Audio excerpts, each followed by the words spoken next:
Jadi Assalamualaikum warahmatullahi wabarakatuh. Alhamdulillahirrahmanirrahim. Salatu wassalamu ala asrofil anbiya wal mursalin sayyidina Muhammadin wa ala alihi wa sahbihi ajma'in amma ba'du. Saya ucapkan terima kasih kepada Bapak Bramantio Prijo Susilo yang telah sudah hadir pada diskusi pagi menjelang siang hari ini dari Madat Club dalam rangka memperingati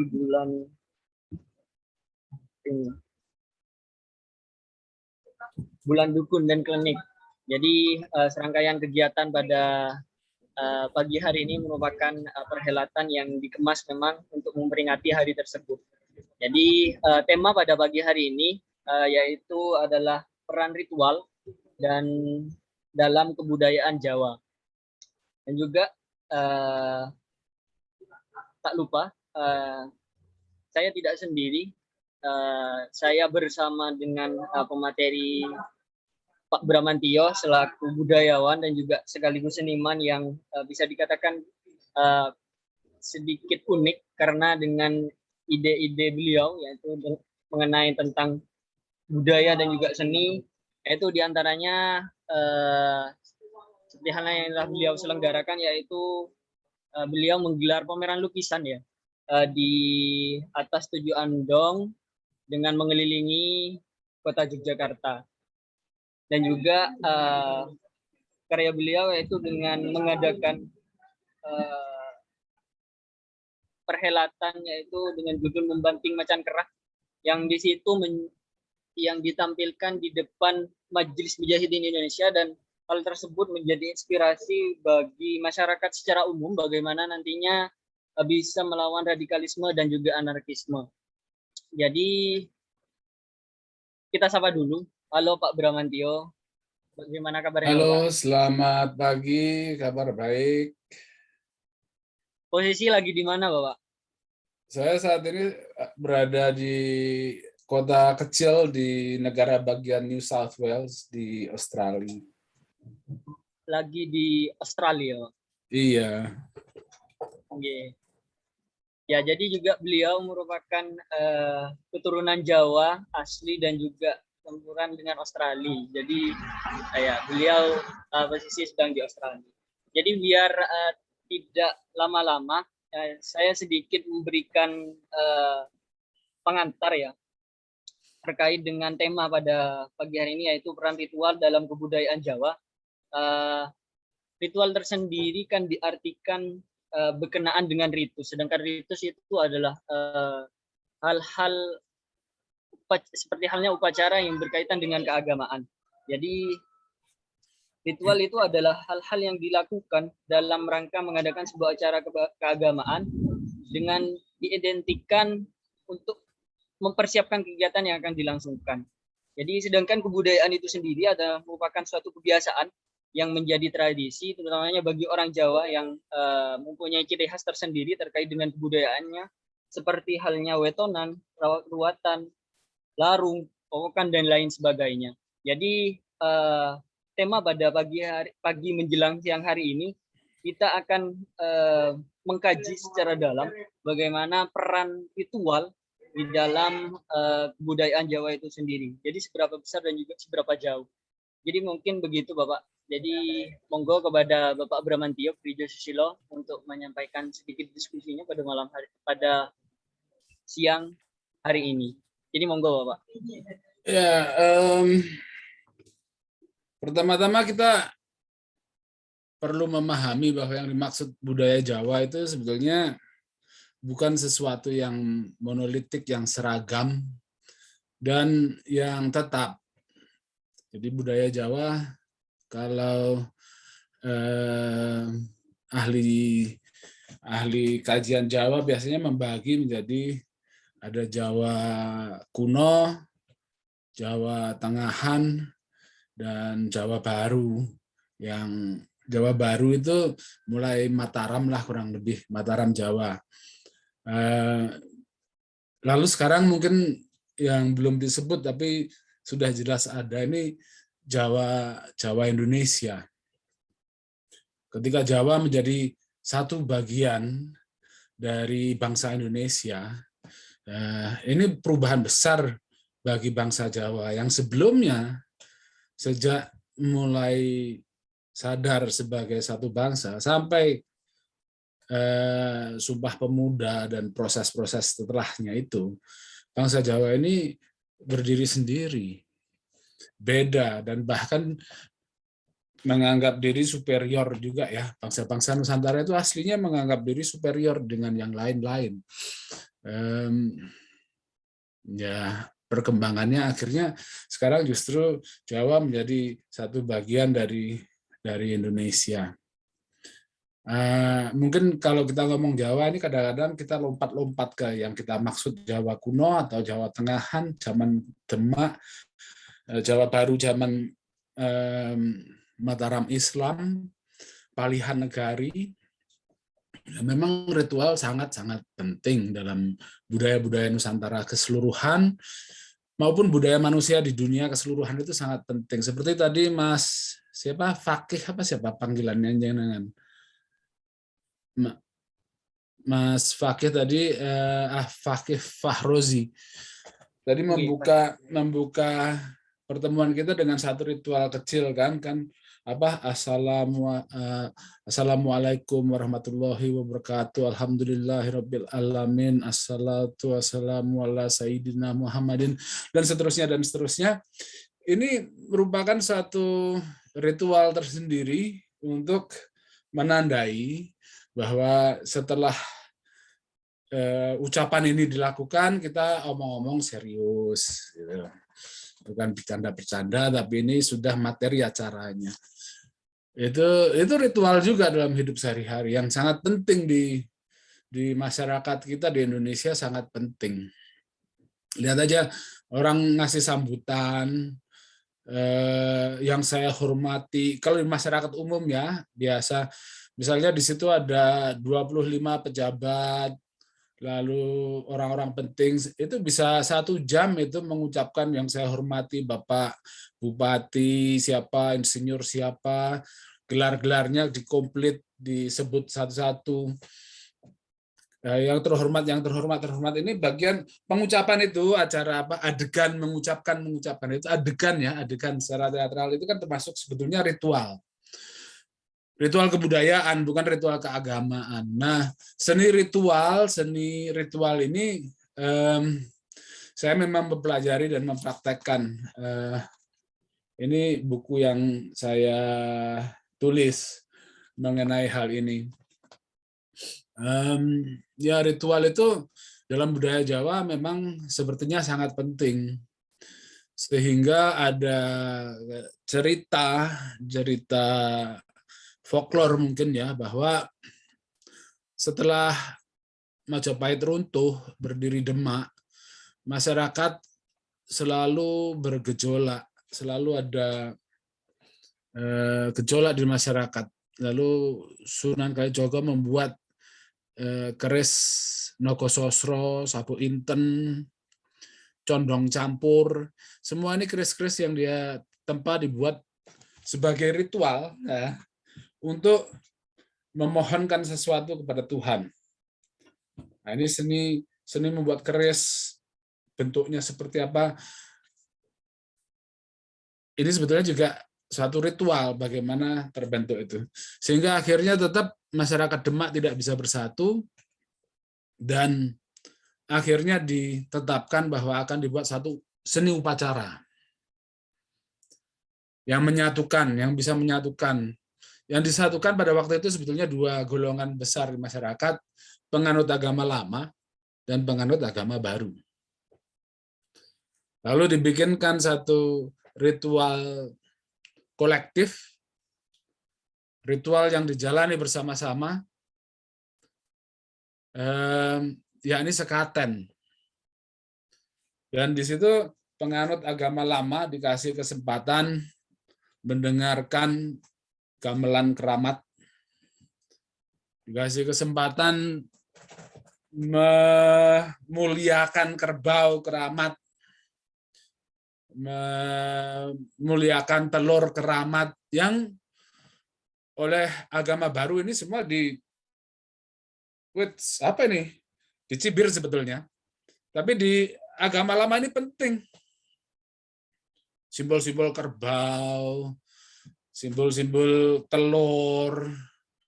Dan ini oleh para wali ya, ini kalau dihilangkan, dibinasakan, terjadi genosida budaya, para wali menurut kisah ini tidak menginginkan itu terjadi. Jadi yang senang gamelan, senang kerbau, senang telur merah, senang pecut, semua dikasih tempat. Yang senang berdagang dikasih kios, semua di situ. Yang senang tontonan apapun bisa datang ke situ dalam sekaten. Yang senang berdakwah, di situ di upacara yang pada pengen masuk agama baru, bersahadat di situ.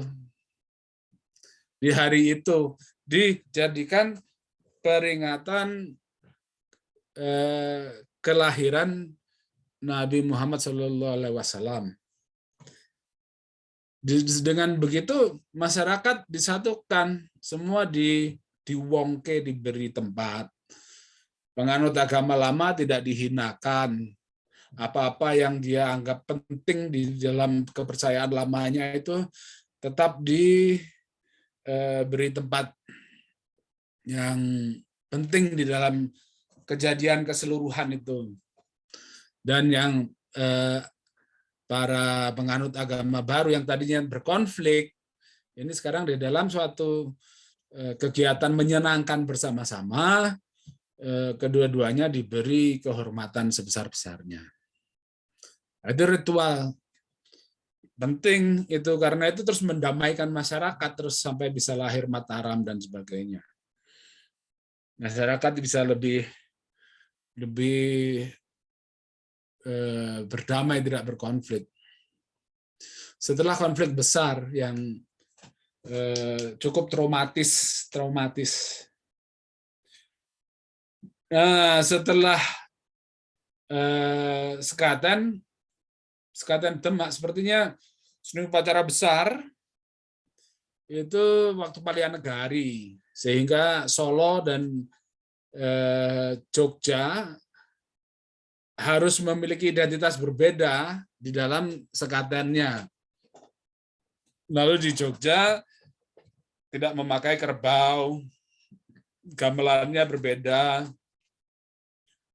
dan seterusnya. Secara mendetail banyak perbedaan lah antara Jogja dan Solo. Memang sengaja mereka bikin identitas yang berbeda. Sampai sekarang Jawa sebagai bangsa Indonesia, sayang sekali seni ritual kita, bukan cuma ritual Jawa, itu mengalami kemunduran. Yang masih dilaksanakan adalah ritual yang langsung terkait dengan agama. Misalnya di Bali, misalnya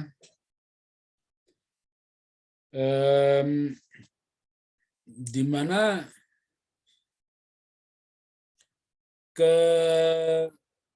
kesaktian seni ritual di dalam membentuk masyarakat dan individu itu sebetulnya kita nenek moyang ahli, tapi kita sekarang tidak gunakan dengan baik. Ritual-ritual yang berkaitan dengan apa yang dilaksanakan negara, misalnya cenderung secara estetis miskin lah kalau dibandingkan dengan ritual bikinan nenek moyang dulu. Kebanyakan yang sekarang ritual yang ada berdasar budaya militer Barat, Napoleonik. Kurang lebih seperti itu. Yang banyak hidup di masyarakat.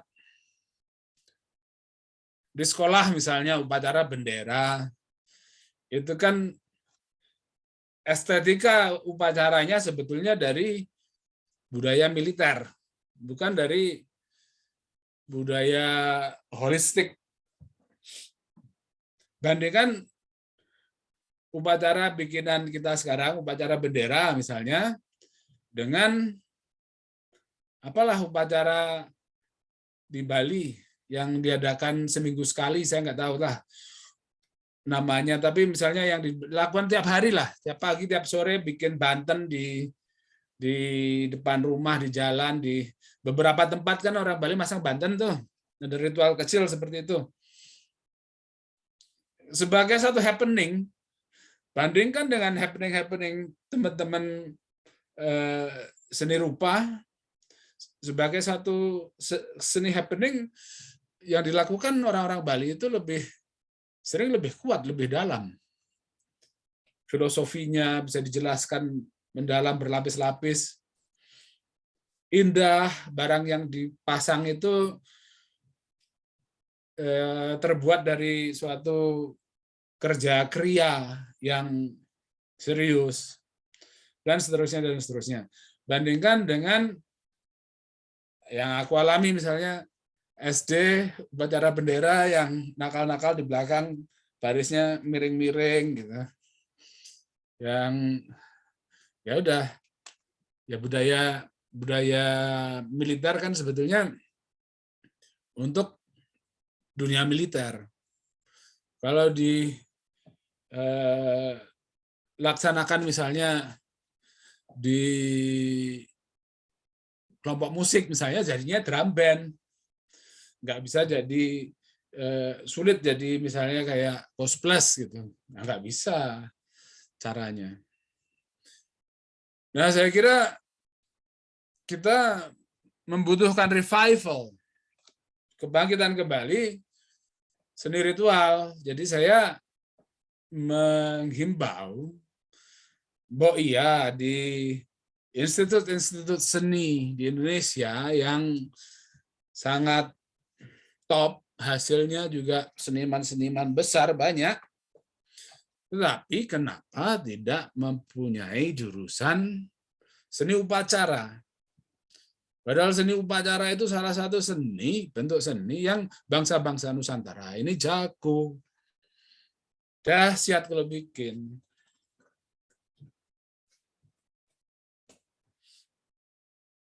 Itu yang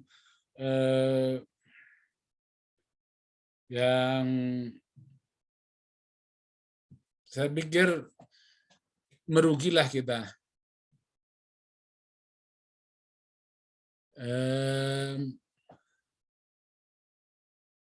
Jadi kalau kita ngomong ritual begitu, saya kira sebagai pengantar, monggo saya di sini banyak teman-teman yang mari bergiliran ngomong, kan saya blangkemen kalau ngomong terus.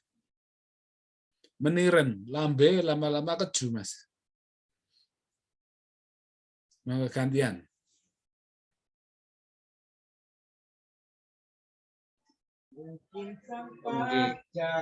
Terima kasih atas penyampaiannya Mas Pak Bramantio Prijosusilo. Ini ada titipan salam dari audiens, namanya Teguh Santoso. Salam dari Ngawi. Beberapa tahun lalu kita ketemu dengan Ayu Weda, Mas Sestro juga. Nah, begitu. Jadi mungkin para audiens, kita masuk ke sesi selanjutnya, yaitu sesi diskusi, biar nanti diskusinya dua arah. Mungkin para audiens langsung bisa menyampaikan pertanyaan terkait dengan tema kita pada pagi hari ini. Jadi monggo dipersilakan untuk audiens yang ingin bertanya. Langsung on mic.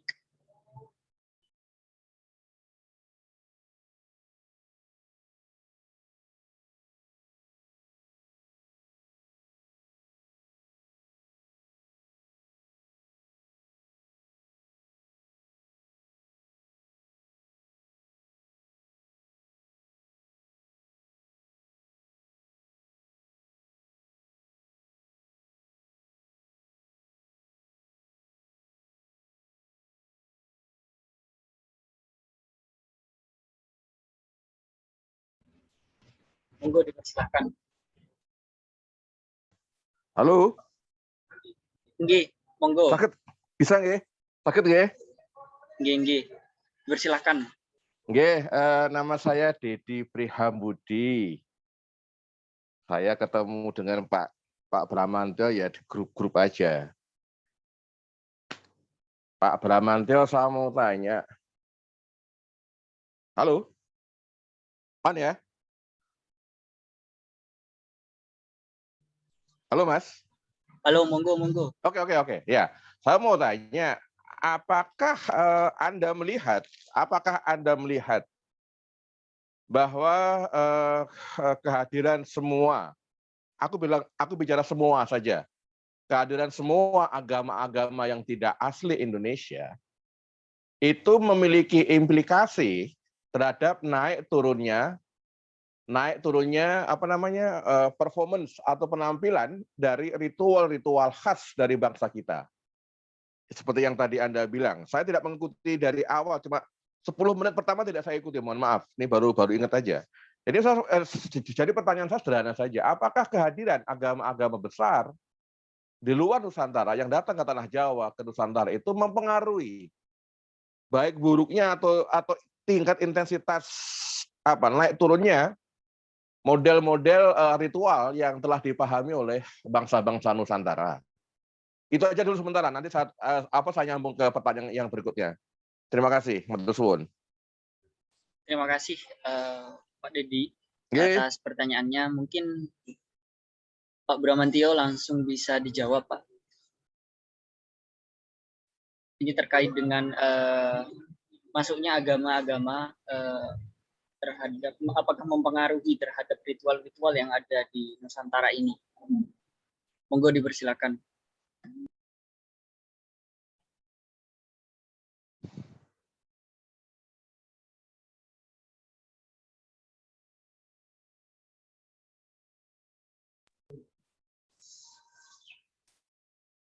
Halo, Bapak Bramantyo.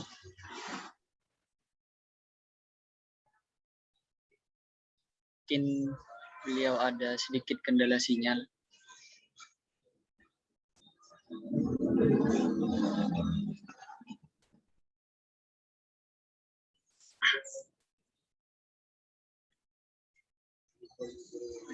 Halo, Bu. Masih off mic, Pak. Oh, gimana beliaunya? Maaf ya. Sehat, Mas? Sehat nggih? Nggih, alhamdulillah Amin. sehat. Wis monggo rahayu. Ya. Monggo. Ya jelas lah agama-agama besar yang datang ke Indonesia jelas mempengaruhi sangat ritual-ritual yang terjadi di Indonesia. Tapi juga yang terjadi di Indonesia juga mempengaruhi ekspresi-ekspresi ritual tertentu dari budaya-budaya agama besar itu, misalnya Islam.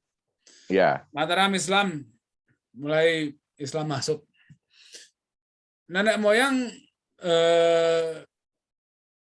kan sebetulnya dengan pakaian yang syar'i ini agak nggak terbiasa. Iya. Oleh karena itu, kita bangsa-bangsa Nusantara Muslimah itu mengenal mukena yang dia kenakan khusus pada saat sholat setelah wudhu. Saya dulu waktu di London kaget melihat di masjid, loh, kok perempuan-perempuan pada budas-budas pakai pakaian biasa, udah sholat ternyata memang ada yang seperti itu, yang saya tadinya pikir mesti muslimah sholat pakai mukena. Lalu basahan misalnya, telanjang dada dengan megah kayak ya, salah satu, ini diselamatkan, dijadikan kostum kawinan. Ya memang memang nggak bisa keris misalnya. Keris ini kan tadinya disayang banget sama orang Jawa nih, yang bisa sampai dianggap bisa, kalau mau untuk musyrik-musyrikan bisa nih dimintain apa gitu, seperti perjanjian dengan setan dan sebagainya bisa. Nah, tapi mau dihilangin dia sayang, sehingga ke dalam keris, sebetulnya yang di dalam budaya Jawa ini lebih tua daripada masuknya Islam. Ya. Ini keris ini digunakan untuk menjelaskan Islam. Selamatlah keris ini. Wayang kulit misalnya. Wayang kulit ini argumen anti wayang kulit dari khasanah Islam ini bisa entek golek ame. Untuk menyelamatkan ya justru wayang kulit ini untuk mendakwahkan agama Islam. Kan jadinya posisinya sebetulnya aneh. Kok bisa berdakwah agama Islam dengan kisah-kisah yang disucikan dari khasanah Hindu? Bisa di Indonesia, ada Nusantara. Nusantara ini bisa rawon dicampur sama apa gitu, aku kemarin lihat ada temen dari rawon dicampur sama pecel. Bisa di Nusantara itu. Nah, pertanyaannya, dengan kesaktian bermain seni upacara setinggi ini, kenapa begitu bangsa-bangsa Nusantara ini menjadi Republik Indonesia, menjadi bangsa Indonesia, seni upacaranya menjadi dimiskinkan, menjadi sekedar ya upacara yang mengambil kiblat estetik dari upacara militer. Ada apa sini? Pendangkalan sebetulnya. Kalau saya melihatnya begitu, Mas Jadi. Siap. Segala macam yang datang jelas mempengaruhi, apalagi yang datang seperti agama-agama yang lalu berdampak besar di Nusantara, sangat mempengaruhi. Kapan itu, berapa tahun yang lalu, saya diingetin Facebook kemarin, Pak ya, di Kedubes Indonesia di salah satu bagian Filipina, di Konjen apa gitu, ada acara pembakaran alat-alat reok Ponorogo karena para pejabat di situ menganggap bahwa untuk dia beragama dengan baik itu dia harus lakukan itu, karena itu alat-alat kemusyrikan yang membawa dosa besar buat dia, dibakar. Lalu di Solo kemarin berapa tahun yang lalu, Kiai Slamet diserang kan, ditombak. Jadi perkembangan di dalam wacana-wacana keislaman sendiri juga selalu bernegosiasi dan mendampai realita kehidupan saat ini. Sebetulnya ritual-ritual Mataram Islam itu kan sebetulnya juga Islam. Kalau kita baca William Lane awal abad ke-19 masuk ke Mesir, itu kalau malam Selasa, malam Jumat, itu baunya wangi. Sama dengan kota-kota di Jawa, sampai masuknya Jepang, itu kalau orang-orang sepuh cerita, yang bisa mengingat dengan baik sebelum datangnya zaman Jepang itu, kota Solo, Jogja, Madiun, itu kalau malam Selasa, malam Jumat, itu wangi, karena orang bakar dupa, bakar menyan. Masang sajen, sajennya itu kembang telon. Aku dulu waktu mulai belajar, kan dikasih tahu, oh itu kejawen, itu sisa-sisa Hindu-Buddha di dalam masyarakat Jawa. Tapi ternyata pada masanya yang kayak gitu orang di Mesir juga melakukan. Dan kalau kita bandingkan sajian-sajian yang kejawen dengan yang Bali misalnya, ini jauh beda, konsep-konsepnya beda. Dan di Jawa ini, yang Jawa sekarang, hampir identik dengan Mesir awal abad ke-19, seperti yang dicatat William Lane. Yang dianggap ini sebetulnya sisa-sisa Hindu. Jadi misalnya kita bikin bunga telon, gitu. Kembang telon ini spesifik. Ini selain rupa, aroma juga penting, dan nama.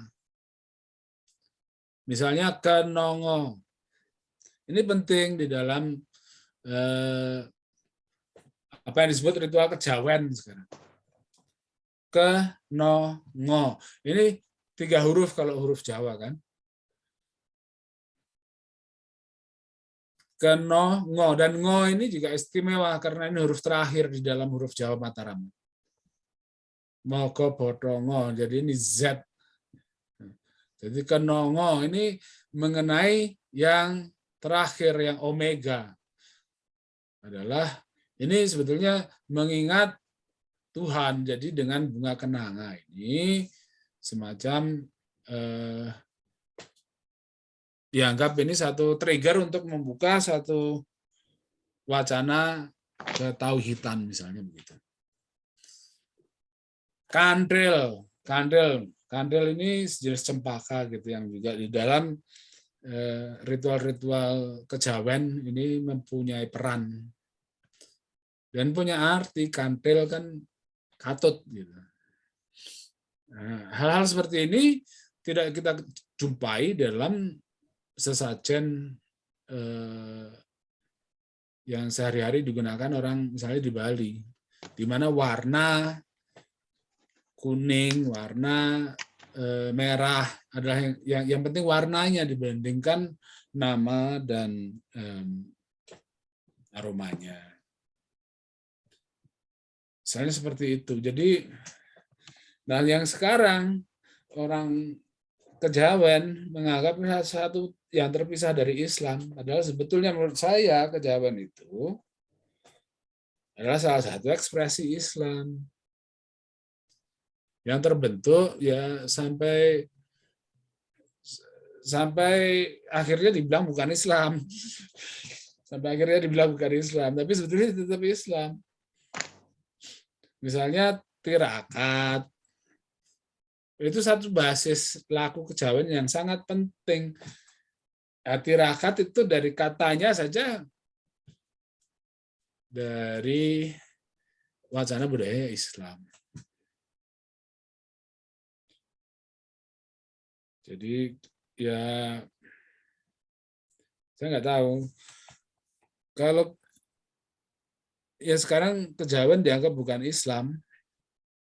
Tapi kalau teman-teman ini praktisi Hindu Buddha dan sebagainya, mereka menganggap kejawen itu Islam, bukan agama Hindu. Ini aku sebetulnya setuju itu suatu ekspresi Islam yang sekarang disalahkan, tapi dulu ya benar aja dulu. Dulu pengganti ibadah haji itu sekian kali sholat Jumat di Masjid Demak. Ya semua berubah-ubah sih sebetulnya nilai-nilai seperti itu ya. Sekarang uang kripto haram. Uang kripto haram. Dulu jas, celana, setelan haram. Menyerupai orang kafir. Alasannya. Sampai dulu zaman awal kemerdekaan, perjuangan kemerdekaan kan umat Islam terpecah antara membolehkan celana panjang sama mengharuskan sarungan. Sampai serius kan anunya, saling mengajak, sampai pecah beneran. Nah kita ritual-ritual yang menyatukan ya sulit. Misalnya yang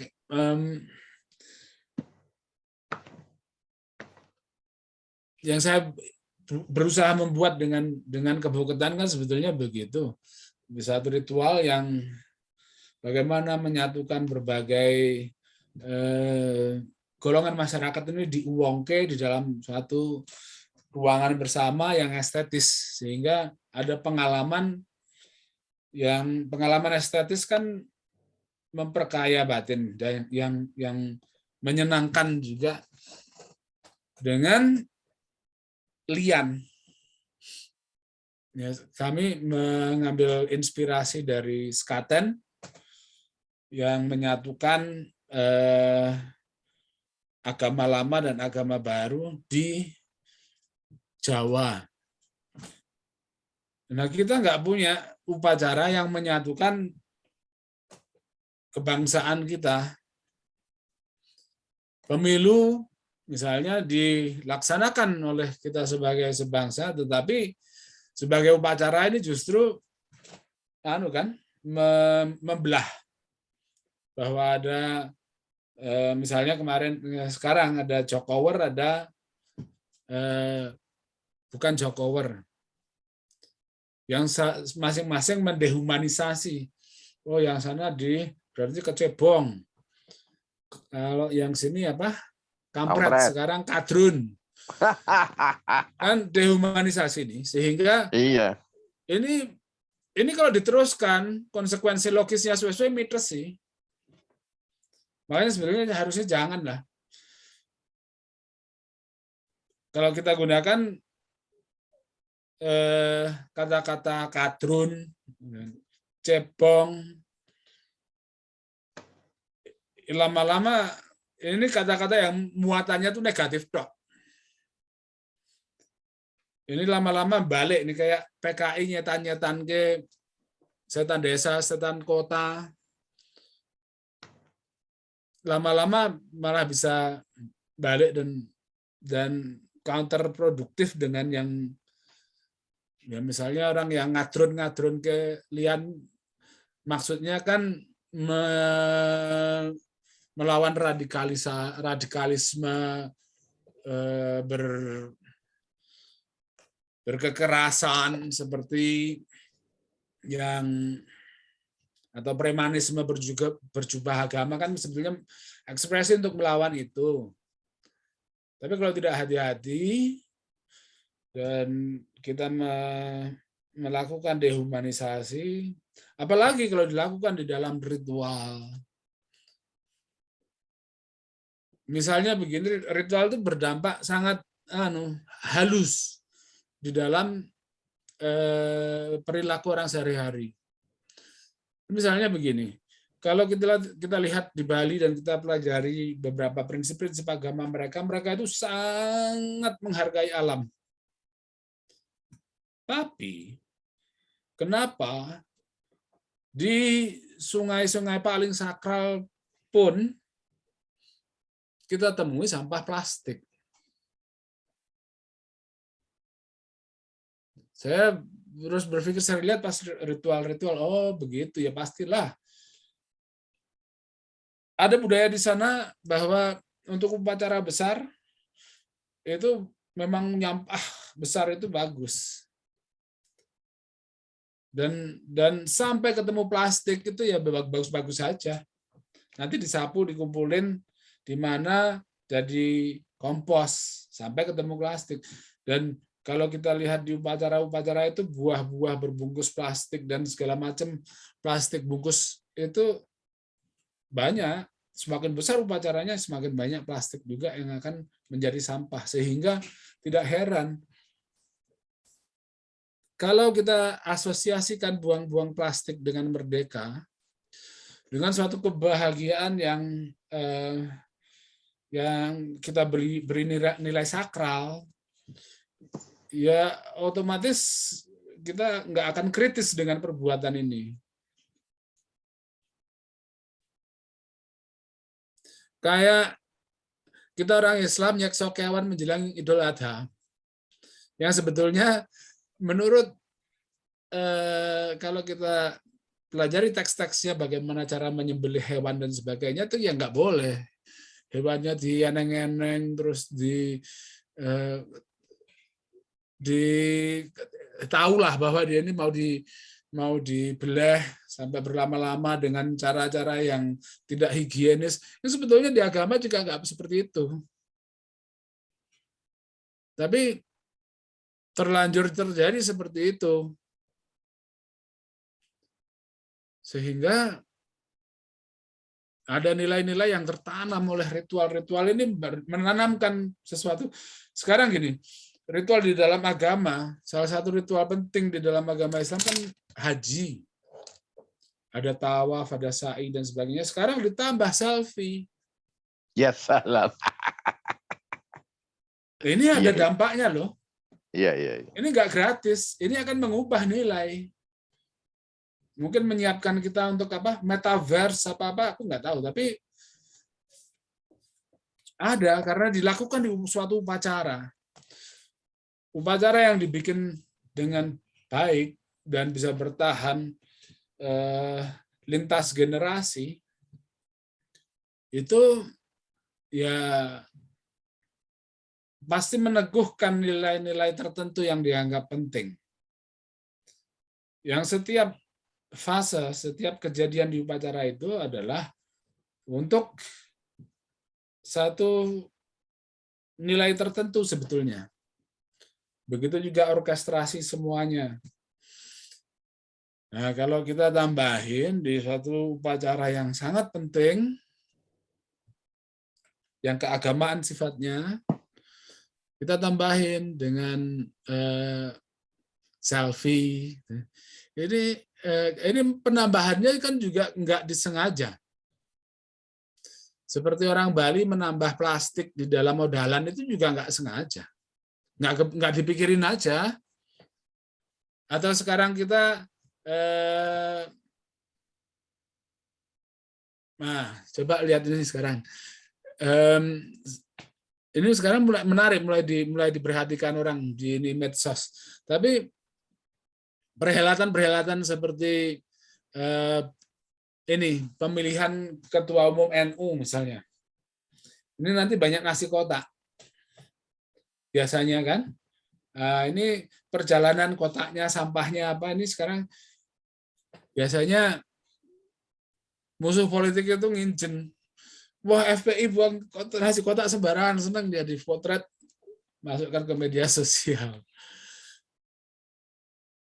Kalau semakin malu meletakkan sampah di dalam suatu ritual, ya nanti kita sehari-harinya juga semakin nggak nyampah. Sampai kira-kira 10 tahun yang lalu, orang-orang di desaku di Ngawi itu, persentase besar dari mereka itu meskipun punya WC, senangnya berak di sawah atau di kalenan irigasi, mengalir ataupun tidak mengalir air, senangnya BL di situ, di outdoor gitu. Dan itu menjadi ritual sosial bareng-bareng pagi-pagi itu. Posisi masing-masing ini se-RT udah pada apal. Mbah Gio di sana, siapa Alik Sardi situ, Mbak Asmonah situ, dan seterusnya. Gelap-gelap, ada yang berdehem, dia udah tahu itu Mbah apa kayak, udah tahu. Dan sampai parah kalau musim kemarau, itu rumahku yang di dalam desa kira-kira jarak 200 meter dari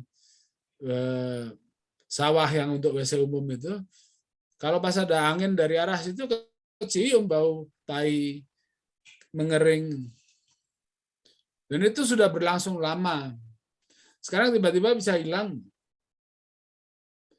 Sekarang orang tiba-tiba ya yang anak-anak sudah merasa aneh banget. Orang berak kok sambil ngobrol sama temennya se-RT. Jadi memang kita berubah terus ya. Tapi ya seni ritual itu jadi sangat berpengaruh. Kalau kita membuang bakat kita yang sangat estetis, artistik menurutku. Dan kita ganti dengan ritual yang berasal dari budaya militer atau kadang-kadang budaya kapitalisme yang lucu seperti ulang tahun dengan kue tart yang dipesan dengan dihias dengan tertentu, dengan cara-cara tertentu yang sebetulnya atau ritual Natal seperti Santa Claus Coca-Cola dan seterusnya yang sebetulnya itu ritual kapitalisme. Kapitalisme yang menangan. Idul Fitri dikooptasi, Natal dikooptasi. Agama paling menangan akhirnya kapitalisme. Semua orang beragama lain menganut juga kapitalisme.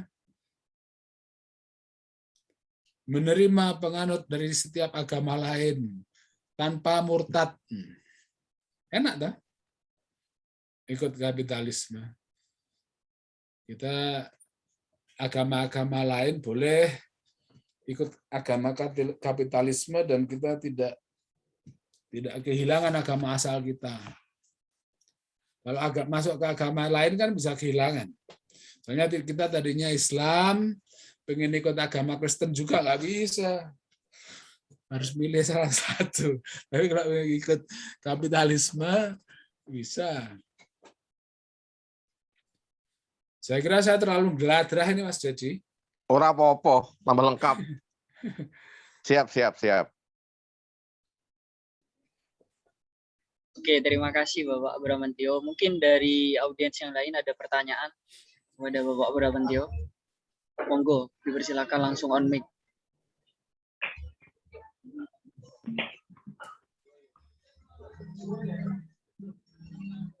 Monggo dipersilakan.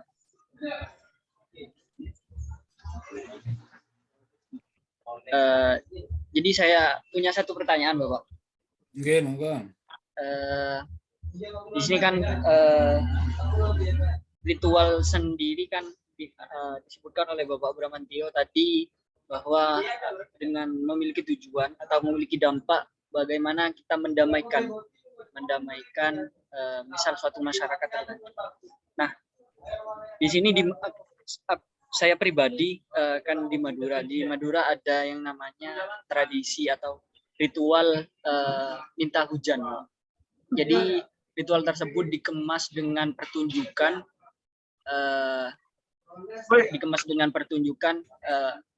dua orang sesama laki-laki yang keduanya itu bertempur menggunakan pecut. Ujung. Itu di ujung namanya kan? Ujung kan? Iya, benar. Ujung. Itu namanya ujung. Nah,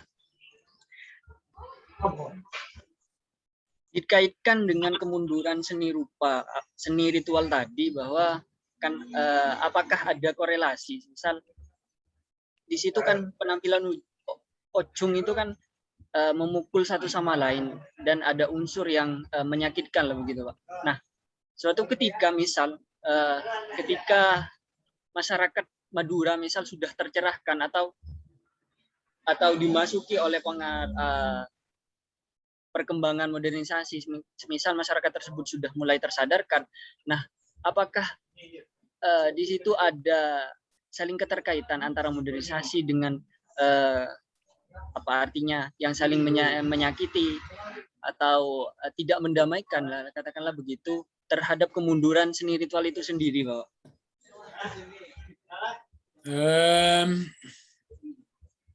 Saya coba tanggapi ya.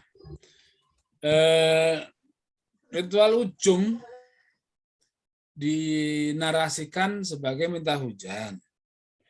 Tapi kalau kita lihat secara material kan sebetulnya itu sejenis ritual untuk memastikan bahwa di masyarakat itu ada jago silat. Ya kan? Bahwa seni bela diri bersenjata itu tetap hidup. Jadi ritual ini kalau saya melihatnya sebetulnya bukan minta hujannya, tapi kumpul-kumpul latihan silat, buang stres saat hujan nggak turun-turun. Yang di situ kalau masyarakatnya masih hidup seni silatnya, ya bagus. Nah, kalau udah pada jembling-jembling perutnya, disabet loro banget, wah ya nggak bagus lagi. Perlu nggak masyarakat ini menghidupkan seni bela dirinya seperti itu terus? Yaitu dinarasikan minta hujan dan sebagainya, ya biasanya ada narasi seperti itu untuk suatu ritual itu biasa aja. Tapi ada juga secara material yang kita lihat sebetulnya ini yang terjadi apa sih? Sosiologi, antropologinya sebetulnya seperti apa sih? Nah itu yang kadang-kadang beda dengan narasinya, atau narasinya hanya sebagian dari ceritanya. Ritual yang di Nusantara yang kolektif, ini biasanya multifungsi. Misalnya di Jawa ada bersih desa di desa ya, bersih desa. Ini di desa penghasil padi. Mulai dari mempersiapkan lahan untuk ditanami, bedah lemah, bedah siti, sampai ke tamping alis, mopok galengan, nyebar, garu, luku, macul, tandur, matun, sampai panen, sampai jemur, sampai masuk lumbung. Ini adalah satu proses produksi kehidupan ekonomi perdesaan berbasis padi. Di awal mulai ada upacara wiwitan. Orang ngumpul bareng, makan bersama yang agak enak lah, ada ingkung, ada ayam, segala macam. Kita kumpul bareng, lalu mulai bekerja di sawah. Lalu sampai akhirnya begitu padi sudah masuk lumbung, ada bersih desa. Semua gotong royong, lurahnya nanggap wayang, ini agak besar bersih desa. Nah ini fungsinya banyak sekali. Misalnya sawah satu desa, satu desa sawahnya mungkin 600 hektar, 200 hektar, 300 hektar. Ini kalau tidak digarap serentak, rawan hama, sulit mengendalikan hama. Untuk mengendalikan hama dengan baik itu harus digarap serentak. Oleh karena itu, kalau misalnya si A sedang sakit, ya teman-temannya, tetangga-tetangganya ngeroyok. Ini kan dulu dengan kerbau dan semua dilakukan dengan kerbau, luku garu gitu. Kalau ada yang telat di luku garu, langsung dikeroyok istilahnya. Itu nggak mikir bayaran apa duit segala macam. Nah ini kedekatan mereka seperti ini karena pada waktu mulai wiwit makan bareng, kelihatan yang nggak sehat, yang sehat, yang mana. Di situ dimakan bareng ini sebetulnya banyak yang terjadi kan. Pemuda-pemudi bisa lirak-lirian, mulai sir-siran. Sampai nanti bersih desa, ada wayangan. Wayangan itu ada tempat gelap, bisa berduaan di publik tapi agak gelap. Kalau mau megang tangan bisa privat lah sedikit, pegang tangan gitu. Ini terjadi ruangan ini karena ada ritual itu. Yang sebetulnya untuk mendamaikan, untuk membuat suatu perdamaian, suatu persatuan ya, setiap stakeholder istilahnya ya harus diwongke, harus diakui. Ya, agak sulit kalau untuk kayak di Indonesia ini kan banyak hal yang sangat bertentangan. Misalnya ada ide-ide yang sangat fasistik. Ada ide-ide yang ekstrim radikal keagamaan. Ada ide-ide yang sangat militeristik. Ini dan itu yang ide-ide ini termasuk bisa punya pendukung yang banyak.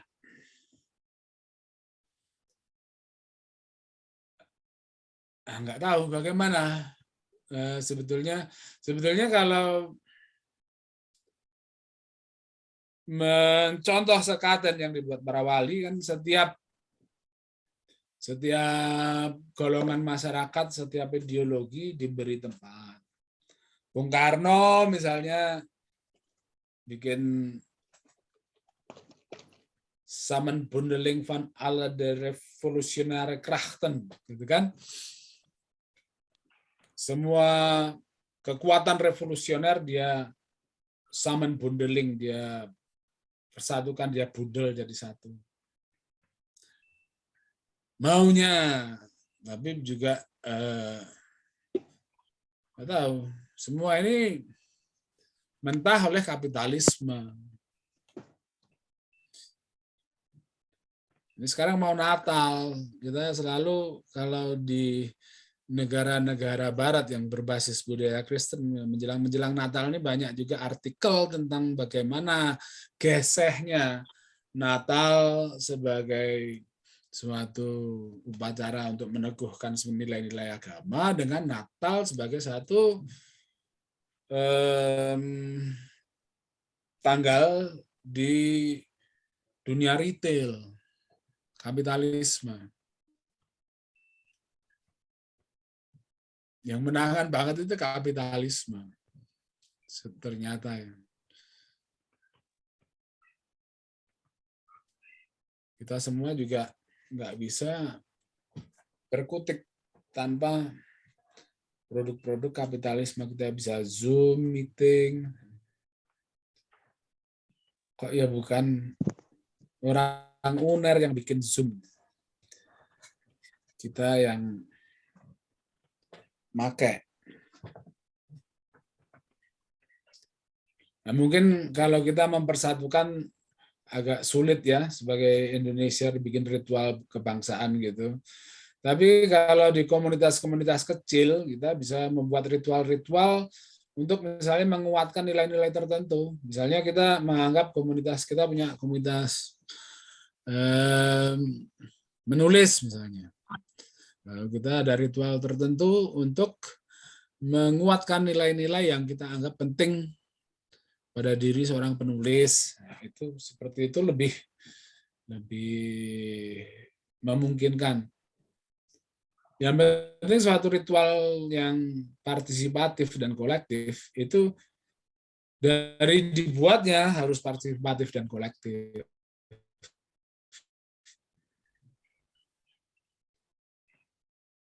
Beda dengan melukis kanvas, saya punya maksud apa tak gambar di kanvas itu. Kalau bikin ritual kayak kebo ketan itu ya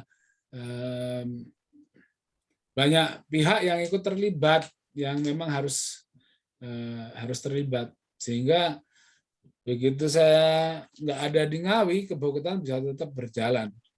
Karena sebetulnya peran saya cuma kecil di situ. Kita sebagai bangsa tuh rindu kok seni ritual. Itu kan suatu milik kita yang hilang. Kalau kita melihat, kita mengenal itu punya kita kok.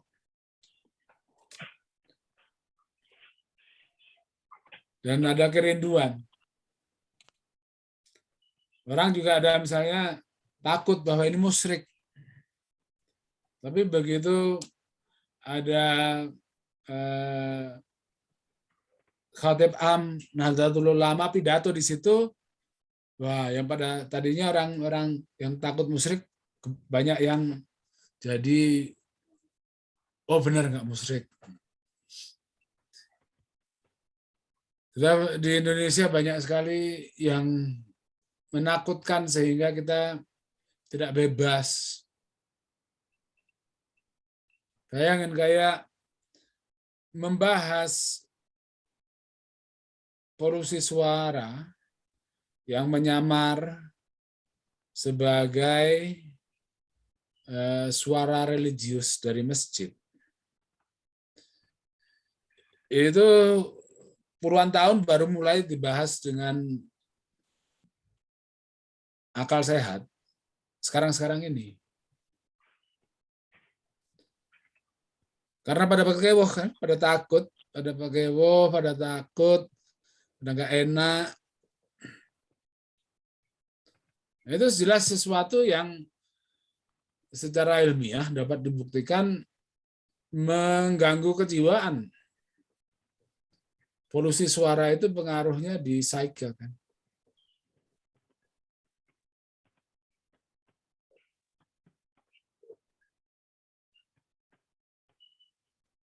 Kita bagaimana membahas hal-hal yang kayak demokrasi kita, ritual penting demokrasi kita itu sidang-sidang DPR. Tapi kalau kita lihat bagaimana tata letak kursi di DPR, itu bukan untuk demokrasi, itu untuk ya kayak seperti negara komunis gitu, ya kan? Pimpinan di depan, mimpin, satu kolektif pimpinan, presidium, kan, ketua, lalu anggota berbaris di hadapan dengan jarak yang cukup jauh. Jadi sebetulnya ya ini masalah ritual tuh duduk di mana kan penting. Ya kayak misalnya ritual sholat Jumat, imamnya di belakang kan nggak bisa. Imam juga harus di depan. Orang aku tak imam bisa kok buri tot buri. Ya orang imam itu buri. Nggak bisa. Dengan DPR kita itu demokrasi terpimpin atau negara komunis pasnya duduk seperti itu. Makanya kemarin ada interupsi ketua ya nggak usah memperhatikan. Lalu yang interupsi komentar, wah gimana mau jadi capres? Terus partai pendukung ketua nyamperin yang interupsi tadi, terus terlihat marah-marah lah, muting-muting. Ya itu kan ya ini karena demokrasi diusahakan, dipraktekkan di dalam suatu ritual yang tidak demokratis, yang layoutnya itu nggak demokratis.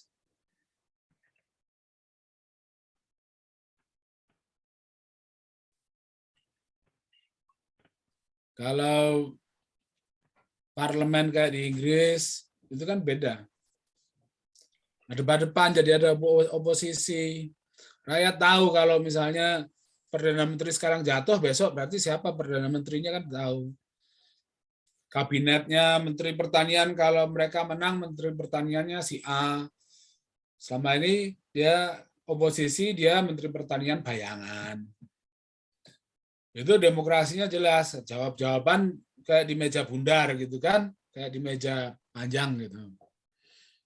Depan-depan pemimpin oposisi ngadep Perdana Menteri, kabinet bayangan ngadep kabinet beneran. Lalu di belakang ada pendukung masing-masing. Nah, kalau kita lihat tata letak DPR, tata letak di Cina misalnya, kita lihat di berita tentang upacara-upacara kenegaraan di Cina, itu kan kurang lebih sama, mirip kayak di gedung DPR kita.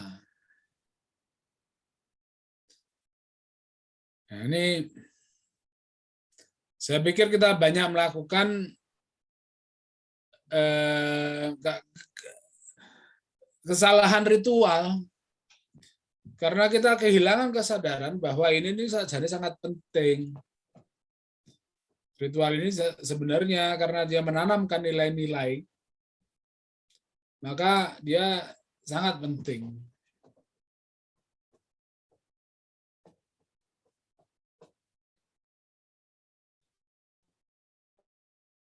Kalau saya memprediksi misalnya ditambahkannya selfie pada tahap-tahap kepada rukun haji, ditambahi selfie sekarang, itu akan menanamkan nilai bahwa kita sebagai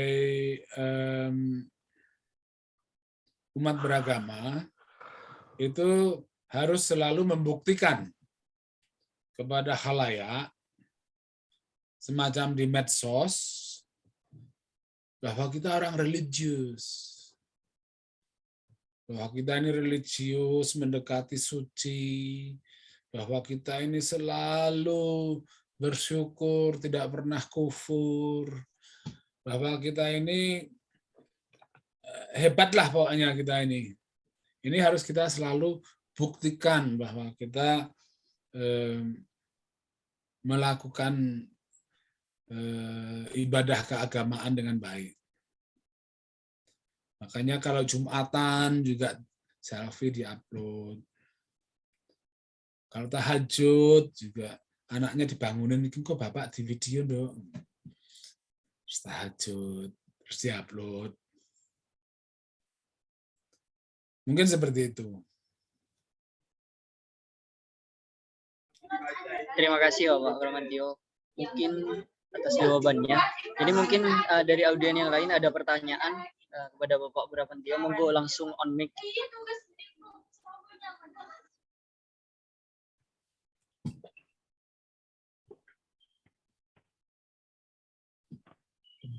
Monggo Bapak Teguh. Ya. Izin Mas Bram dari Ngawi. Dua teman-teman dari Ngawi saya. Kebetulan oh iya, Pak Teguh. Ngawi kita pernah ketemu Mas Bram, Mbak Ayu, Eda, Martang dan sebagainya saat kebutuhan. Saya cuman kita menyamakan pikiran aja, menyamakan konsep. Namanya ritual itu apa sih sebenarnya? Ritual itu kan kebiasaan. Kebiasaan yang benar atau salah. Karena apa? Kita kadang-kadang sering terima informasi, alah sholatmu main ritual kok wae, tapi ini orang kosong. Jadi cuman gerakan aja kayak orang sholat, orang ke gereja, kalau cuman itu hanya ritual, gerakan aja, kebiasaan, habit. Tapi isinya kosong substansinya. Padahal ritual kan tidak demikian. Ritual hanya kebiasaan itu dari segi konsep aja ya. Tapi substansinya kan nggak gitu. Gitu. Dan ini penyamaan konsep aja bahwa ritual adalah kebiasaan, habit. Kebiasaan salah buruk itu tergantung masing-masing memandang dan tidak bisa disalahkan atau nggak bisa karena masing-masing punya keyakinan. Terus yang kedua, semua agama punya ritual tersendiri. Hindu, Buddha, Kristen, Kejawen itu punya ritual, punya kebiasaan yang ke atas, vertikal. Cuman caranya berbeda. Nah, ini yang seringkali itu disalahkan. Hanya orang menyalah-nyalahkan yang lainnya. Wah, itu ngono kuwi gak bener itu. Menyalahkan orang lain dengan kacamata keyakinan kita itu yang keliru menurut saya. Dan yang membuat itu apa? Yang kadang-kadang kalau dengan konsepnya Mas Bram, yang menyalahkan itu bukan kapital atau apa, tapi kepentingan. Kepentingan itu, interest itu yang menyalahkan dan ada tujuan terselubung untuk mengadu domba ritual itu tadi. Ritualnya tidak salah. Ritualnya itu tidak ada yang salah. Semua agama, semua keyakinan, apapun punya ritual. Itu tidak salah ya. Itu seperti Indonesia ini. Indonesia sebelum ada Hindu, Buddha itu kan, wah, kekayaan tinggi sekali. Indonesia itu orang yang luar biasa toleransinya. Sebelum ada agama Buddha datang monggo, Hindu datang monggo, Islam datang monggo, Kristen monggo. Kita mereka di Indonesia, mereka setahun nyalah-nyalahkan, itu kan ya susah dinyalahkan. Dan itu nampaknya orang kita itu kurang pemikiran, kurang kesadaran, kurang adanya literasi, kurang ada, mereka teralinasi dari ritual itu, artinya terasing. Ritual itu apa sebenarnya? Mereka terasing, nggak tahu dan nggak mau tahu, nggak mau belajar, sehingga saling menyalahkan lah. Ini orang lain yang punya kepentingan, wah, diduai. Sentimen agama diduai. bukan masalah kapitalis atau apapun, bukan masalah sosialis, tapi adalah unsur kepentingan itu. Itu yang pertama. Jadi kita samakan bahwa ritual itu sebenarnya yes itu kayak gitu. Mari kita hargai ritual itu sebagai sesuatu yang hak masing-masing, asasi masing-masing. Tidak perlu disalahkan. Biarlah itu berjalan. Kayak Mas Bram dulu waktu di Kebuketan saya lihat, saya perhatikan, ya saya ikut info di situ, enjoy aja. Dengan ritual apa ada di situ banyak ragam agama yang info di situ ya enggak apa-apa. Termasuk NU mengesahkan ya enggak apa-apa, kelompok agama lain. Itu yang digagas Mas Bram sebenarnya itu kan Kebuketan itu. Menghargai diversity, keperbedaan. Ini loh ritual kita, kebiasaan kita, nenek moyang kita. Ya memang aslinya yang digagas Mas Bram Kebuketan ya itu. Kan gitu loh Mas Bram intinya. Semua orang ya orang Indonesia itu hebat betul. Toleransinya tinggi. Agama apa wae mlebu Konghucu pun boleh. Tapi ketika mereka masuk di Indonesia rebutan royoan, jam kok kamu murtad loh, kok kamu pindah agama gini, itu ngopo gitu loh.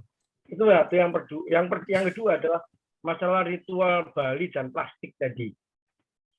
Sekali lagi ritual itu tidak salah, ritualnya tidak salah.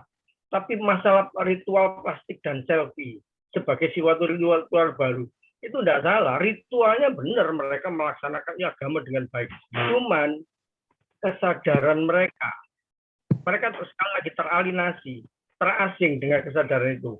Ada budaya masuk, budaya selfie menjadi produk ritual ke-6 yang menurut Mas Bang tadi.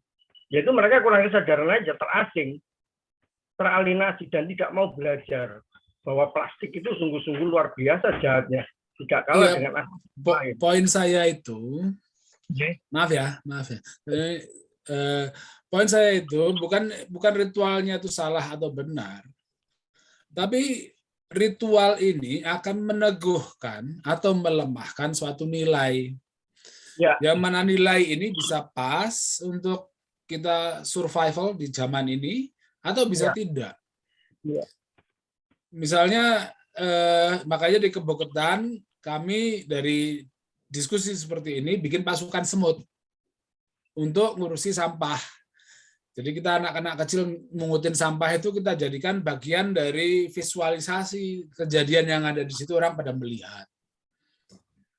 Lalu ketannya kita kalau di dalam konsep tradisi asli ketannya mungkin buat rebutan. Ya. Tapi kita nggak ada rebutan. Kita acara rebutan kita tidak dukung, nilai rebutan kita tidak dukung. Kita bikin nilai pelayanan. Jadi panitia Dandanayu memberikan ke rumah-rumah, ke audiens gitu. Bukan audiens disuruh rebutan idak-idakan terus ndoro-ndorone guyu delok kayak asu. Kayak gitu. Nah, kan ada kesadaran itu. Kesadaran bahwa itu kesadaran untuk berbagi, kesadaran untuk supaya tidak ada perebutan oyo-oyoan kan gitu Mas Bram. Intinya kan itu. Intinya nah, itu. Intinya kita itu sebenarnya intinya kita itu belum ada kesadaran kayak gitu. Kesadaran plastik itu tadi, wah itu belum ada kesadaran. Jangan kan gitu. Kemarin saya ke Bali ngobrol sama Pak Cok yang petingginya di Ubud. Ya itu tadi kesadaran untuk itu yang kita kurang. Dan yang kedua tidak mau untuk belajar. Kemauan untuk belajar, kemauan Tuan Suryositi untuk mengetahui apa sih ini tidak mau. Yang ketiga adalah desaan untuk kepentingan itu tadi. Nah, sekarang mereka disumbang katakanlah untuk melaksanakan ritual itu disumbang makanan, disumbang minuman, ya diterima aja toh. Itu cuman mereka tidak ada kesadaran bahwa itu adalah plastik dan sebagainya, itu adalah sampah yang bisa merusak lingkungan, bahkan biotik di lahan kita. Itu menurut saya. Jadi kita bangun kesamaan bahwa kesadaran kita teralinasi, kita itu teralinasi, terasing dengan ritual kita sendiri yang kaya sejak dulu kala. Yang kedua adalah bahwa kita tidak mau belajar. Oh, masalah ini harus kita pelajari. Kenapa kayak gini? Kita pelajari dan ada kesadaran. Itu Mas, monggo. Iya, karena kita kan mungkin minder ya. Jadi kita bikin sekolah seni, isi. Ini jurusan-jurusannya itu manut kesenian jare wong Londo. Ya. Gitu kan. Ada seni rupa, ada seni teater, ada seni musik, ada seni tari, ada seni kriya, apalagi kan gitu, film, seni upacara yang di dalam kebudayaan kita ini babonnya kesenian lain.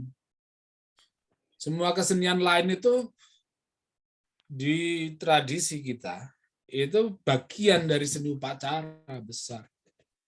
Tidak berdiri sendiri-sendiri tok, tapi ya kita nggak bisa jurusan isi jurusan apa, jurusan upacara, nggak bisa.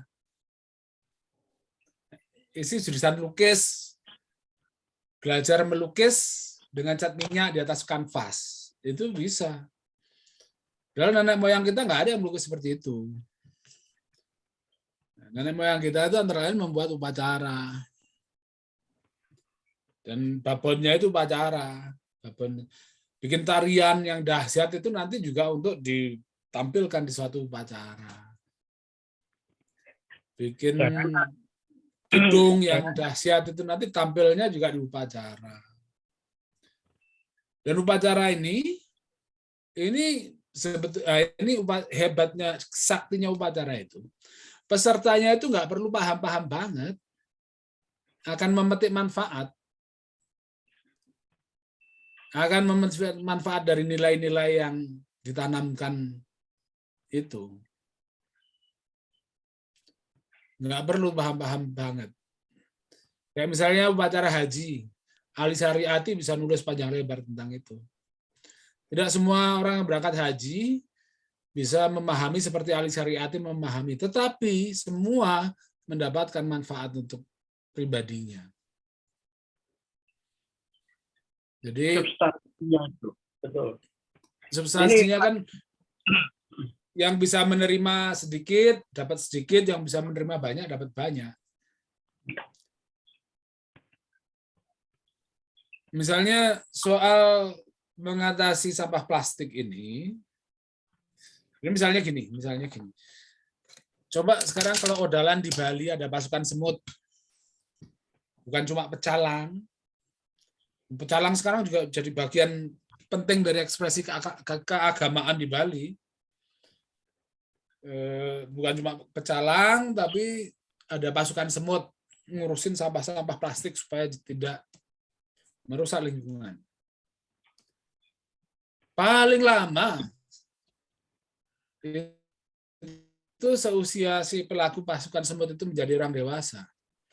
Tapi bisa sangat lebih cepat dari itu. Sampah plastik, nilai-nilai yang dibutuhkan untuk mengatasi masalah sampah plastik akan hidup subur di masyarakat itu.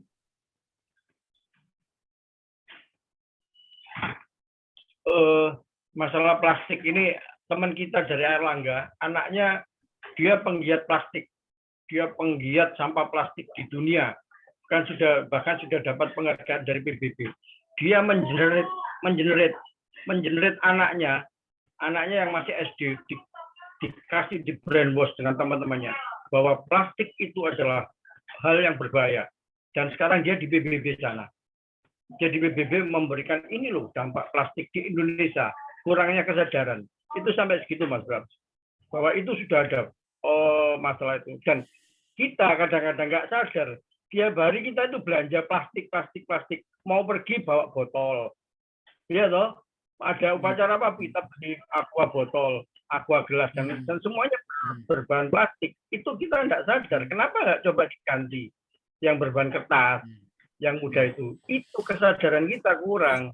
Dan ya, karena ketiga, belum ada pencerahan gitu kan. Nanti kan ada waktunya. Enggak, ini Mas Bram.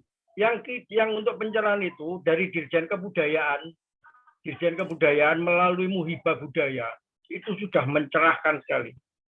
Muhibah Budaya dengan jalur rempah bahwa kekayaan Indonesia itu sudah mendunia seperti jalur sutra. itu yang digerakkan Dirjen Kebudayaan melalui Muhibah Budaya, budaya plastik, budaya perilaku, budaya tentang seni, budaya lukis, itu semua diperas dalam Muhibah Budaya itu. Silahkan yang mau berkreatif di situ. Saya juga lagi menekuni itu, bukan menekuni, membuka wacana lagi, membuka lagi apa sih Muhibah Budaya ini. Budaya Indonesia yang dulu terkenal itu apa? Ini saya gali lagi, Mas Bram, dengan teman-teman FISIP juga, teman-teman UNER, termasuk yang di Ngawi sini, itu saya gali lagi. Terima kasih. Ya, menurut saya ya seni upacara ini saya promosi buku lagi nih. Saya tulis di sini semua tentang bagaimana pentingnya seni ritual. Buat digarap gitu loh. Aku tuh eman-eman loh, kita ini coba lihat. Ya semua bangsa punya upacara masing-masing, tapi upacara kita yang masih kayak di Toraja, kayak di Papua, kayak di Jawa, kayak di Bali, kan estetikanya dan filosofinya itu dalam dan tinggi.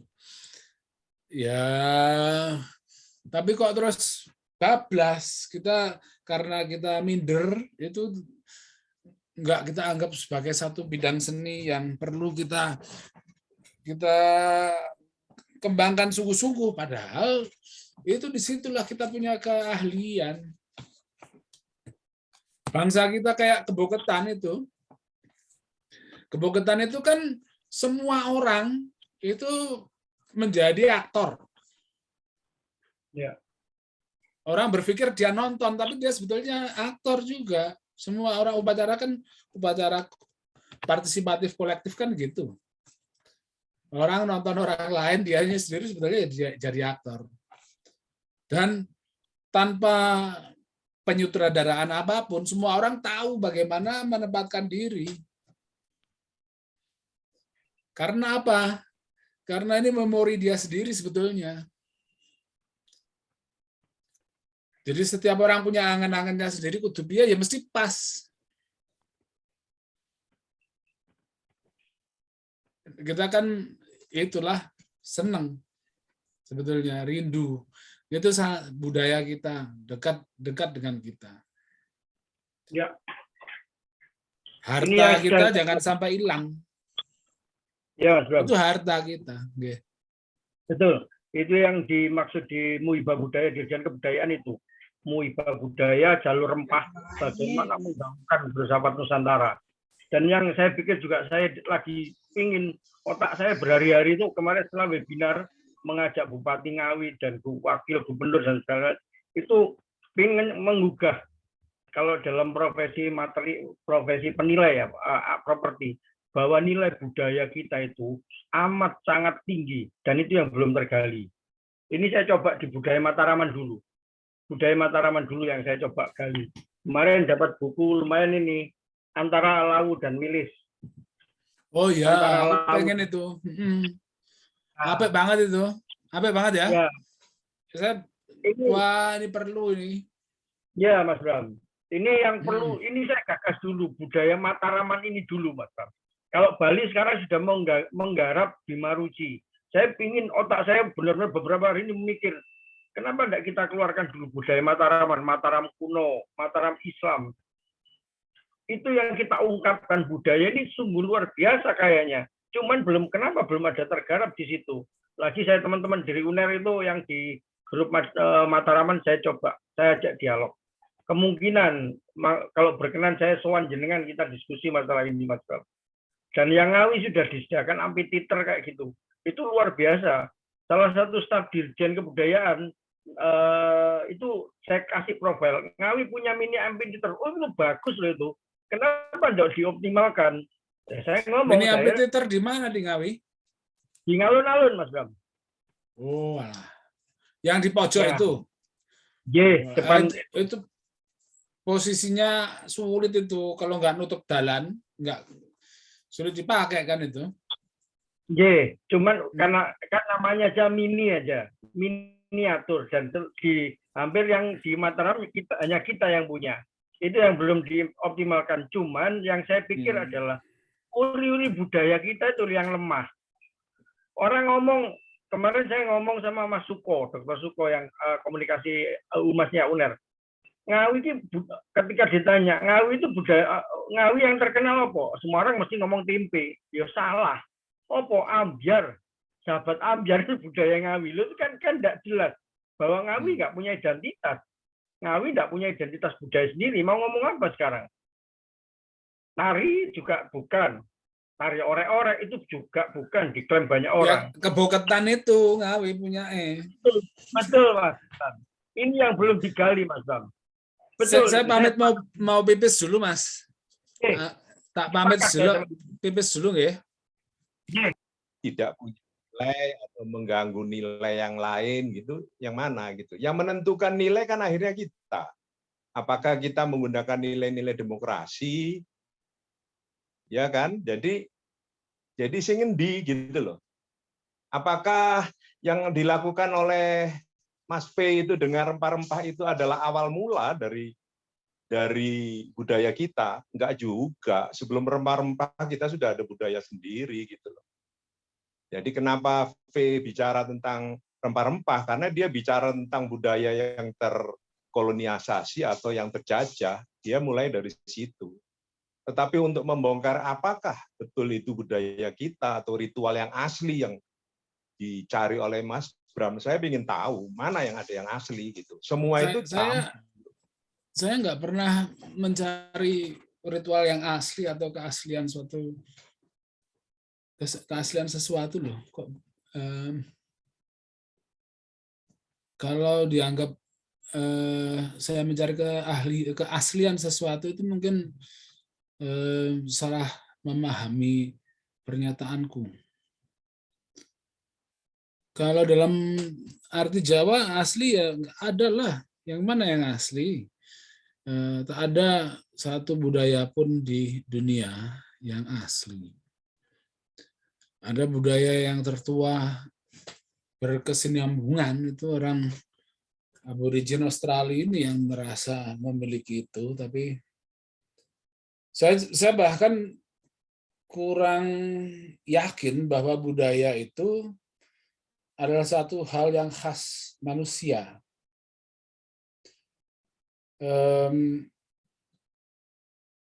Saya pikir hewan, terutama hewan-hewan yang sosial, hewan bermasyarakat itu juga bisa memproduksi kebudayaan.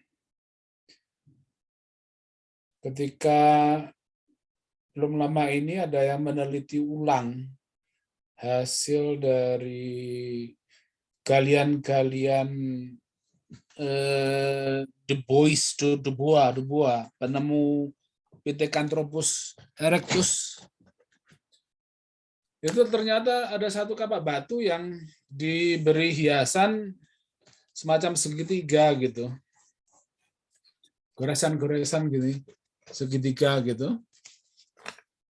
Yang sampai saat ini menjadi semacam bukti bahwa Pithecanthropus erectus itu berkesenian. Ini goresan yang tidak ada fungsinya, kayaknya ya goresan yang estetik aja, yang bentuk segitiga sampai sekarang masih ada di batik Jawa. Sampai saat ini masih di batik Jawa masih ada ornamen segitiga itu, tumpal apa namanya kalau nggak salah. Nah, apakah budaya yang asli? Jelas nggak ada. Tapi ada nilai-nilai. Budaya itu selalu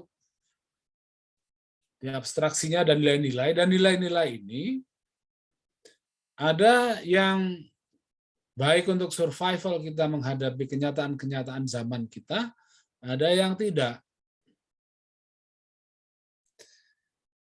Nah, oleh karena itu dengan seni ritual sebetulnya orang bisa, ritual itu kan bisa menguatkan dan melemahkan suatu nilai dan suatu struktur. Jadi kalau seni upacara digunakan dengan baik, Dia bisa menguatkan nilai-nilai yang dibutuhkan oleh komunitas yang pelaku upacara itu untuk survive dengan baik di kenyataan zamannya. Nah, misalnya saat ini kita secara kolektif menghadapi krisis iklim. Nah, ini juga apa nilai-nilai yang kita butuhkan untuk survive mengatasi krisis iklim. Ada nilai-nilai yang mungkin universal dan abadi, misalnya kebersihan, keadilan. Ini nilai-nilai yang cukup universal. Misalnya nanti bumi punah, lalu Elon Musk dan teman-teman bikin koloni di Mars. Ya, mereka di Mars pun akan tetap berurusan dengan bagaimana menyelenggarakan keadilan, kebersihan, dan seterusnya. Jadi ada nilai-nilai yang universal selalu dibutuhkan. Tapi tadi pernah disinggung sedikit rebutan, keahlian rebutan, sikut-sikutan, ida-idaan itu. Apakah perlu selalu dikuatkan atau sportivitas, kompetitif tapi dengan sportif? Ini beda lagi. Sekarang ada rebutan gunungan diperebutkan. Banyak upacara tradisi kita yang menempatkan rebutan sebagai adegan penting di dalam upacara itu.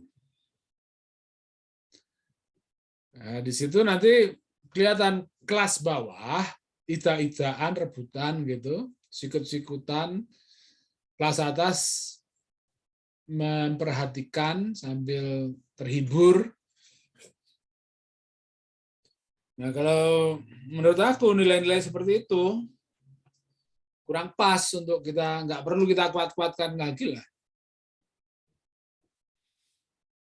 Atau ritual tayuban misalnya. Ritual tayuban di mana satu orang penari perempuan dijadikan objek seksual oleh banyak penari laki-laki bersamaan dengan minum minuman keras. Nah, apakah nilai-nilai yang dikuatkan terkait dengan hak-hak perempuan atas tubuhnya yang sesuai dengan zaman ini dikuatkan atau dilemahkan dengan ritual tayuban seperti itu? Nah, kalau saya nanggap tayuban, saya ubah dari audiens juga perempuan juga bisa ikut nari. Jadi bukan satu perempuan apa beberapa perempuan dijadikan objek seksual laki-laki, tetapi diubah jadi tari pergaulan. Nilai-nilainya kita ubah-ubah, geser ke sana, geser ke sini. Banyak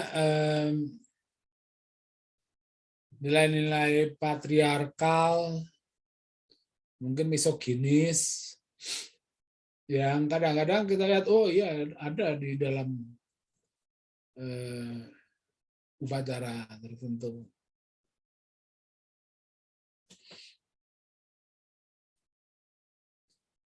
Nah, ini nilai-nilai ini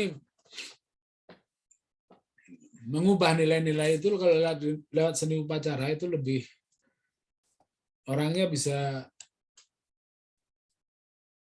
berubah nilainya tanpa dia harus melalui proses penyadaran atau pemikiran yang mendalam.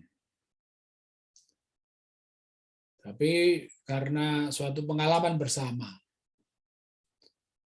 yang menyenangkan, ya, membuat dia lalu tiba-tiba saja mempunyai nilai yang sudah berbeda dengan sebelum ikut upacara.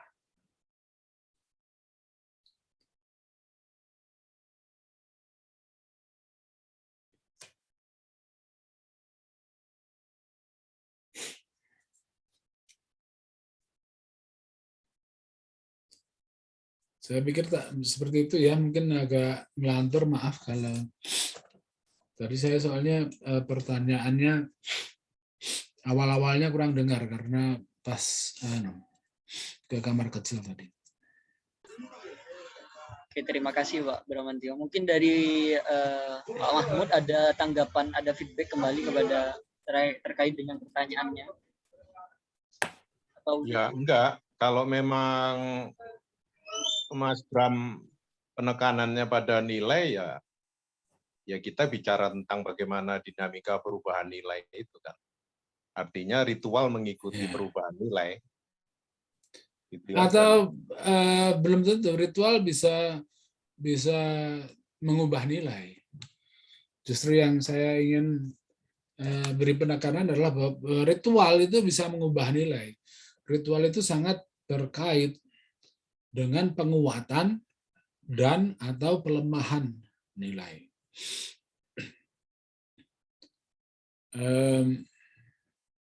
Itu selalu seperti itu kan penemuan Victor Turner tentang liminalitas dan struktur. Jadi ritual itu menguatkan dan melemahkan nilai dan melemahkan dan menguatkan struktur. Dalam arti misalnya begini, Anda menjadi jenderal. Kalau tanda pangkat jenderal itu dikirim lewat pos terus dipersilahkan masang sendiri di rumah, itu nggak meyakinkan bahwa Anda jenderal. Tapi kalau tanda pangkat jenderal itu disematkan dalam suatu upacara oleh seorang panglima misalnya, nah itu meyakinkan. Memang betul-betul jenderal. Jadi di situ kuat strukturnya sebagai jenderal. Sama juga misalnya dipecat. Misalnya Anda sebagai jenderal nyulii aktivis, ada yang mati, ada yang nggak ketemu lagi dan sebagainya. Lalu wilayah yang Anda jaga terjadi huru-hara dan Anda disidang Dewan Kehormatan dan dipecat. Itu ya nggak bisa dipecat dengan surat lewat pos, itu nggak bisa. Harus ada upacara. Harus ada panglima kamu datang berdiri seragam komplit, nanti dicopoti tanda-tanda pangkat kamu dalam suatu upacara. Ini dinamisasi struktur, jadi posisi orang di dalam satu struktur berubah. Nilai juga. Nilai-nilai misalnya nilai untuk membela yang lemah. Itu di dalam agama sangat penting nilai ini. Di dalam upacara juga ada, misalnya upacara Idul Korban. Dimana kita mengorbankan, lalu dagingnya dibagi kepada yang berhak. Dampaknya begitu terjadi krisis awal COVID. Kelihatan di Indonesia, rakyat bantu rakyat dan gerakan semacam itu kan sebetulnya hebat. Sangat hebat. Keterlibatan masyarakat dalam krisis di Indonesia sebetulnya sangat hebat. Kita melihat dari luar. Saya pikir wibawa Presiden Jokowi di luar kan kelihatan deteknya waktu kemarin ketemu pemimpin-pemimpin G20 kan sebetulnya deteknya Jokowi dibandingkan dengan kayak Boris Johnson gitu. Boris Johnson ingah-ingih di depan Jokowi. Kenapa? Karena Jokowi didukung relawan yang sangat sangat kuat dan bergairah, penuh dengan passion. Ya, ini yang dilihat oleh dunia. Itu karena kita kalau berbuat sesuatu secara kolektif itu sebetulnya punya tenaga yang sangat dahsyat.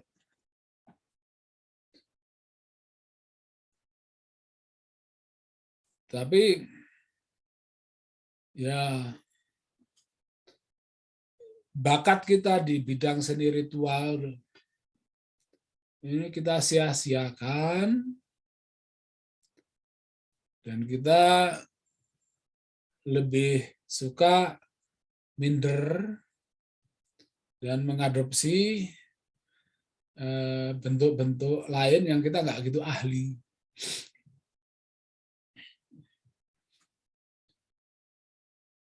Jadi, dan ini sedang berubah. Kalau kita lihat di mana-mana, di bangsa kita ini sekarang identitas akar tradisi kita ini sebetulnya semakin banyak orang yang secara serius berusaha memperkuat.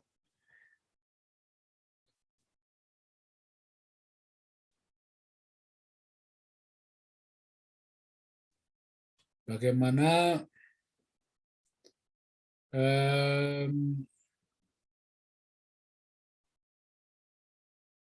kita lihat mungkin ke depan tak lama lagi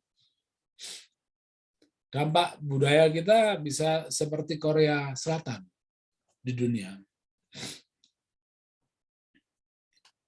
Selama ini ya sama Thailand saja masih kalah.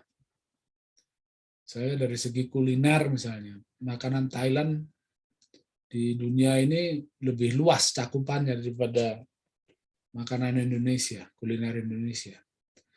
Tapi belum tentu begitu terus. Korea Selatan bisa membuat ofensif budaya sehingga musik K-pop atau drama Korea ini mendunia. Digandrungi orang-orang yang terus belajar bahasa Korea dan sebagainya. Ini di kota kecil saya tempatku di Australia ini ada banyak fans K-pop.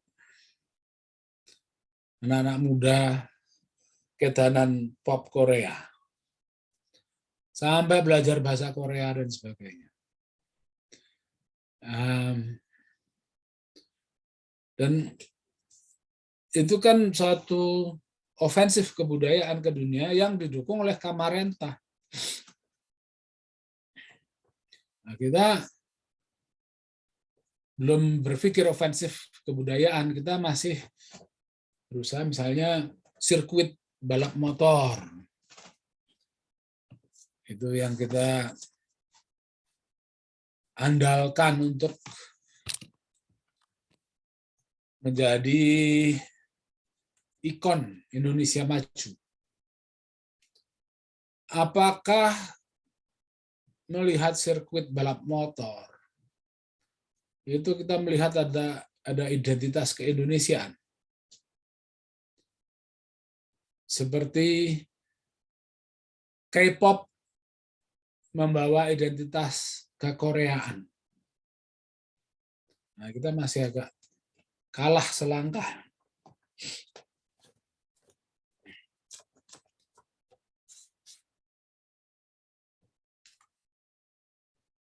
Saya kira demikian. Oke, terima kasih Pak Bramantio atas jawabannya. Jadi karena berhubung sudah mau sampai jam 12 sesuai dengan estimasi, karena kita sudah juga berdiskusi sepanjang 1 jam 48 menit, jadi mohon maaf kepada audien untuk pertanyaan sudah saya tutup dan mungkin kita sudah sampai pada akhir. Mungkin saya minta closing statement dari Bapak Bramantio terkait dengan diskusi dengan tema peran ritual dalam kebudayaan Jawa. Silakan. Ya, mari kita mari kita bangkitkan kebudayaan kita. Kita bikinlah produk seperti sekualitas tempe, batik, gamelan, keris, yang seketika dikenali sebagai Indonesia, pencak silat, dibawa ke forum manapun, level manapun, secara universal tetap bermutu. Nah, ini kan kita perlu untuk identitas, kebanggaan nasional, kesejahteraan batin, penghargaan bahwa kita ini bagus, bahwa kita ini punya kok kontribusi terhadap kebudayaan dunia. Kontribusi kita bukan sekedar sampah plastik atau asap hutan terbakar, tapi kontribusi kita ada juga yang mungkin ada di DNA kita, itu seni budaya. Saya kira begitu saja dari saya, Mas Fakih Fahrozi. Mohon maaf kalau ada kata-kata saya yang dianggap keliru, tidak menyenangkan dan sebagainya, dan mudah-mudahan saya harapkan bahwa diskusi kita ini bermanfaat, paling tidak sebagai suatu silaturahmi bersama. Amin. Terima kasih. Oke, terima kasih Bapak atas closing statement dan juga materinya yang cukup komprehensif terkait mengenai tentang ritual kebudayaan di Indonesia secara umum dan juga Nusantara. Jadi mungkin yang bisa saya simpulkan bahwa ritual tersendiri bisa membawa dampak kedamaian ya bagi seorang masyarakat atau bagi kelompok masyarakat yang menyelenggarakannya, dan juga kebudayaan bukan ritual, bukan berbicara tentang benar atau salah, namun ritual ini dapat meningkatkan atau melemahkan suatu nilai atau struktur yang ada di masyarakat tersebut. Jadi mungkin begitu kesimpulan pada diskusi siang hari ini, Bapak. Jadi mohon maaf kepada audien, apabila ada pertanyaan mungkin bisa dilanjut lain waktu, dan juga mungkin besok ada diskusi lanjutan dari memperingati bulan klinik ini, yaitu dengan tema santet dan korupsi. Jadi sekali lagi saya ucapkan terima kasih kepada Bapak Bramantio Wijosusilo karena sudah menyempatkan waktunya untuk diskusi bersama pada siang hari ini, dan juga teman-teman audien. Tak lupa saya ucapkan terima kasih karena sudah join mulai dari awal dan juga sampai terakhir. Saya ucapkan terima kasih. Mungkin hanya ini yang dapat kita diskusikan pada siang hari ini. Kurang lebihnya mohon maaf. Wassalamualaikum warahmatullahi wabarakatuh.